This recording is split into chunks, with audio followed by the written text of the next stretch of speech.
It's Thursday, March 28th. I'm Trevail Anderson. And I'm Priyanka Arabindi, and this is What a Day, the pod that can't wait to get a hold of Dr. Jill Biden's upcoming children's book about Willow, the White House cat. We hear Willow says that former White House dog Major was a real bitch. Yeah, this is Willow's tell-all, and we are here for it. On today's show, the recovery efforts continue after the bridge collapse in Baltimore, where authorities have recovered the bodies of 2 victims. Plus, Ronna McDaniel might be out at NBC, but she also might cash in and get paid in full. But first, a surprise win for Democrats in Alabama. On Tuesday, Democrat Marilyn Lands won a special election for an Alabama State House seat by a landslide after making abortion rights and IVF access central to her campaign and sharing her own heartbreaking abortion story in the process. This is what I want to see. More wins, Yes. like this in conservative places like Alabama. Tell us more about Lands and this unexpected victory. So Lands is a licensed mental health counselor, and she beat her Republican opponent, Teddy Powell, by 25 percentage points in their swing district. That is an absolutely massive margin by any standard, but especially when you consider that this is Alabama. This district has long been held by Republicans, and that Lands herself lost by 7 points in this same district just 2 years ago. Wow. Now, this doesn't change control of the Alabama State House. Republicans still have the overwhelming majority there, but this is still a big win for Lands and her district, and one that she believes is the start of many more to come in the state. And of course, speaking of, the context of this taking place in Alabama cannot be ignored. Alabama has now banned abortion at every stage of pregnancy with no exceptions for rape and incest. And just last month, the state Supreme Court ruled that frozen embryos had the same rights as people, which completely threw a wrench into IVF treatments all around the state. Lands is unapologetic about wanting to change the law. Take a listen to her speaking to WHNT News 19 in Alabama after her win. Well, I am so excited to get down to Montgomery, and I think this is a giant step forward for Alabama. I think it's a victory tonight for women, for families, for Alabama in general. I want to get down there and repeal the bad ban on no exceptions abortion. I want to protect IVF and contraception, but I also want to be a champion for health care, mental health care, but health care in general. I love this. This is yet another encouraging win for Democrats related to reproductive rights and abortion since the Supreme Court overturned Roe in 2022. Put this win into larger context for us. This was a relatively small election of just 6,000 votes in a suburban district of Alabama. That is the very necessary disclaimer here. But it does add to the growing list of election and ballot measure wins for abortion rights all over the country since the fall of Roe. In red states, blue states, everywhere, every single time that this has been on the ballot, it has won. And as Republicans continue to insist on denying people their rights, this has remained top of mind for so many voters. In fact, according to a poll by the nonprofit health organization KFF from earlier this month, about 1 in 8 voters now say that abortion is the most important issue for them in the coming elections. And we've seen people show up, right, demonstrating that. Definitely. This November will be the first post-Roe presidential election. And on one hand, you have President Biden, who has made abortion and reproductive rights central to his campaign to remain in the White House. And on the other, you have Trump, who has repeatedly bragged about killing Roe and has suggested that he would support a nationwide 15-week abortion ban. Of course, there are a lot of other issues that are out there that motivate voters, certainly between these two candidates in particular. But when it comes to this one in particular, this is just another piece of evidence that voters care very deeply about reproductive freedoms, and they bring that with them to the ballot box. Absolutely. Thanks for that, Priyanka. Now let's turn to an update on the bridge in Baltimore that collapsed Tuesday morning. It's an international tragedy, as we now know that the 6 victims who died were immigrants from 4 different countries. They were all construction workers filling potholes on the bridge at the time of the collapse. This is obviously still a developing situation, but what more do we know about the lives that were lost? At the time of our recording, the identities of the victims were still being confirmed, but they include Maynard Yasir Suazo Sandoval, who was a 38-year-old father of two, originally from Honduras. He'd lived in the U.S. for the last 18 years, and in addition to being a construction worker, he had his own maintenance company. Miguel Luna was an El Salvadorian immigrant who'd been in the U.S. for 19 years. He was a father of three. And Dorleon Castillo Cabrera was from Guatemala. His cousin Marlon told CNN that Dorleon, who was 26, came to the U.S. to follow his dream and help his mother.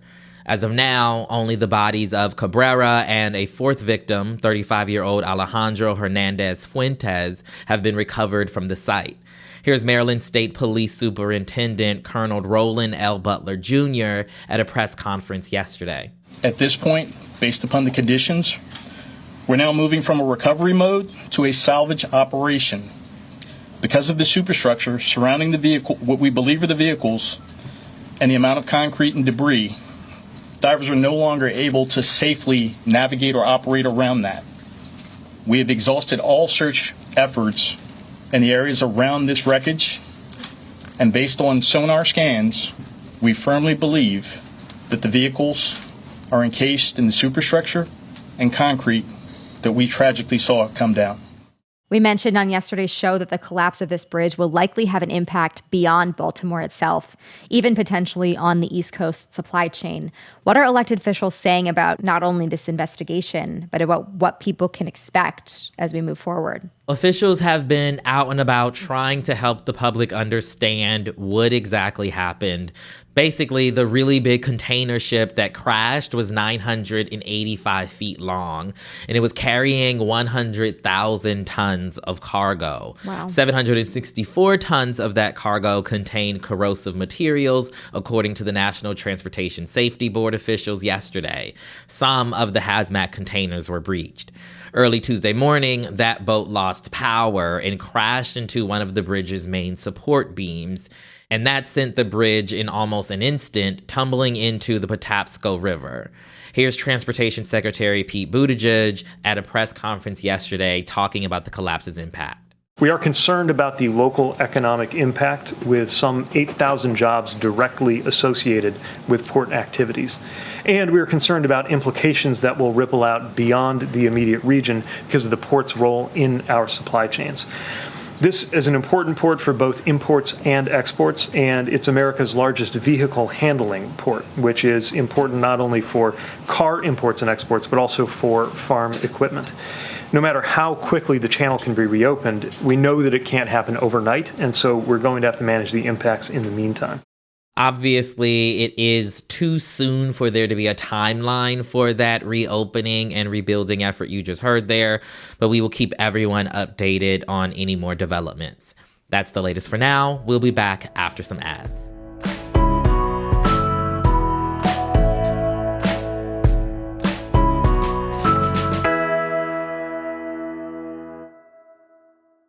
People are driven by the search for better. But when it comes to hiring, the best way to search for a candidate isn't to search at all. With over 350 million global monthly visitors, Indeed's matching engine helps you find quality candidates fast. You get to ditch the busy work. Use Indeed for scheduling, screening, and messaging so you can connect with candidates faster. It's not just about hiring faster, though. 93% of employers agree Indeed delivers the highest quality matches compared to other job sites, according to a recent Indeed survey. Don't search. Match with Indeed. And listeners of this show will get a $75 sponsored job credit to get your jobs more visibility at Indeed.com/podcast. Just go to Indeed.com/podcast right now and support our show by saying you heard about Indeed on this podcast. Indeed.com/podcast. Terms and conditions apply. Need to hire? You need Indeed. Hey everyone, it's Ted from Consumer Cellular, the guy in the orange sweater, and this is your wake-up call. If you're paying too much for wireless service, you don't have to keep having that nightmare. Consumer Cellular has the same fast, reliable coverage as the leading carriers for up to half the cost. So why keep spending more than you have to? Seriously, wake up! and call 1-888-FREEDOM or visit consumercellular.com. Savings based on cost of consumer cellular single line 1, 5, and 10 gig data plans with unlimited talk and text compared to lowest cost single line postpaid unlimited talk, text, and data plans offered by T-Mobile and Verizon January 2024. Shopify is the global commerce platform that helps you sell at every stage of your business. With the internet's best converting checkout, 36% better on average compared to other leading commerce platforms, Shopify helps you turn browsers into buyers. In fact, Shopify powers 10% of all e-commerce in the U.S. Sign up for a $1 per month trial period at shopify.com/podcastfree. All lowercase, shopify.com/podcastfree, shopify.com/podcastfree. Let's get to some headlines. Headlines. Joe Lieberman, the former Connecticut senator and vice presidential candidate, died yesterday. He was 82 years old. Lieberman's family said in a statement that he died after complications from a recent fall. He was an avowed centrist and a constant thorn for Democrats in his later years. He was best known as Democrat Al Gore's running mate in the 2000 presidential election. Lieberman was first elected to the Senate as a Democrat in 1988, but in 2006, he was forced to run for re-election as an independent after losing the bid for the Democratic nomination over his very vocal support for the war in Iraq. Lieberman also backed Republican John McCain in the 2008 presidential election over Democrat Barack Obama. And most recently, he served as co-chair of the centrist political group No Labels, which is looking to field a third-party candidate in this year's presidential election. A panel of federal appeals court judges on Tuesday continued its hold on Texas's draconian and racist immigration law. If it was in effect, SB 4 would allow Texas law enforcement officials to arrest and detain anyone they suspect of illegally crossing the Mexican border. It would also allow state judges to issue deportation orders. Another hearing on the law is scheduled at the Fifth Circuit Court of Appeals for next week. A new poll from Gallup shows that the majority of Americans disapprove of Israel's attacks on the Gaza Strip. The poll shows that 55% of people in the U.S. oppose Israel's military operations in the region, regardless of how closely they are following the conflict. That's a 10-point increase from November, around the start of the war. More than 32,000 Palestinians have been killed in Gaza since Israeli forces first launched their offensive in October. The UN says that half the population of Gaza, around 1 million people, is now on the brink of famine. The three white men who killed Ahmaud Arbery, a black man who was out jogging in Georgia in 2020, are asking a federal appeals court to overturn their hate crime convictions because they swear they aren't racist. An appellate court heard arguments from lawyers representing Greg and Travis McMichael, along with William Bryan. The three men were found guilty of murder in state court in 2021 and later convicted of a hate crime in federal court in 2022. In that federal hate crime case, prosecutors brought up several text messages and social media posts that showed all three men using the N-word and promoting violence against black people. Now, lawyers for the three men say that even though their clients did say racist stuff in the past, it does not prove that they were targeting Arbery because of his race. Travis McMichael's lawyer said in court yesterday that the three men just thought that Arbery was a fleeing criminal running through their neighborhood. Even if an appeals court were to overturn any of the trio's federal hate crime convictions, none of them would get out of jail. The three men were sentenced to life in prison for murder in Georgia, though each has filed motions for a new state trial.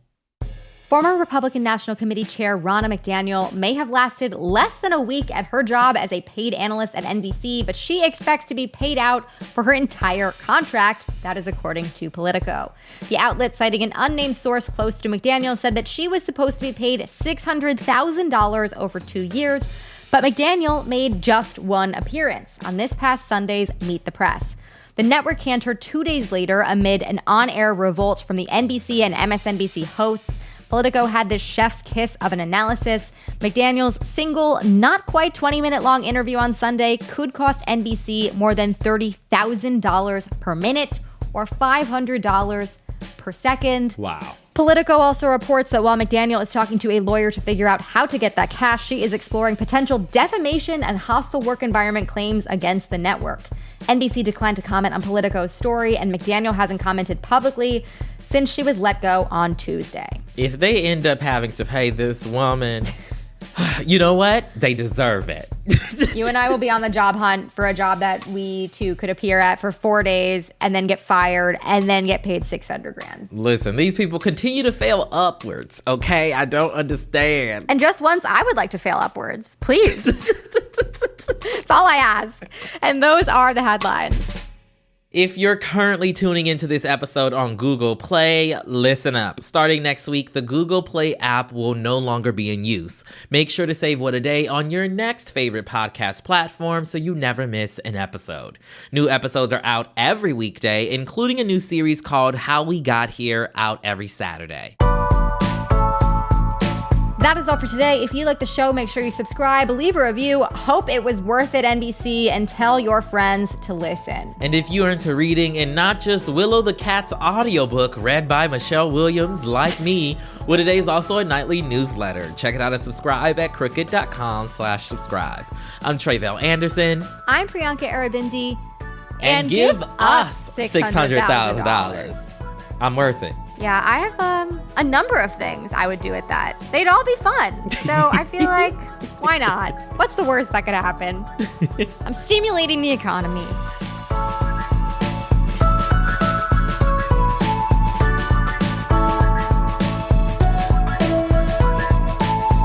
What a Day is a production of Crooked Media. It's recorded and mixed by Bill Lands. Our associate producers are Raven Yamamoto and Natalie Bettendorf. We had production help today from Michelle Alloy, Greg Walters, and Julia Claire. And our showrunner is Leo Duran. Adrian Hill is our executive producer. Our theme music is by Colin Gilliard and Kashaka.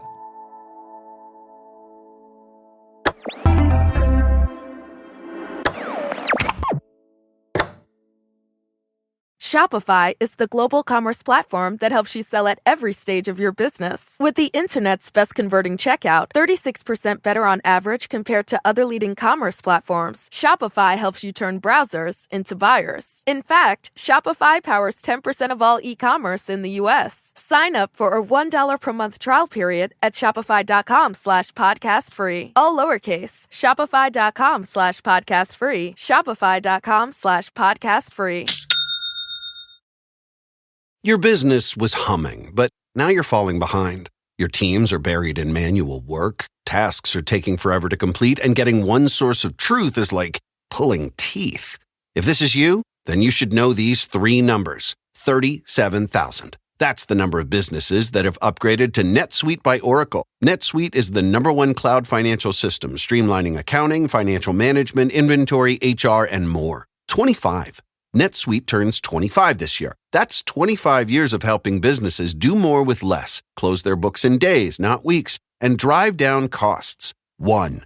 Because your business is one of a kind. Get a customized solution for all your key performance indicators in one efficient system with one source of truth. Manage risk, get reliable forecasts, and improve margins. With NetSuite, it's everything you need to grow, all in one place. Get your business back to the greatness where it belongs. Learn more at netsuite.com/podcast25.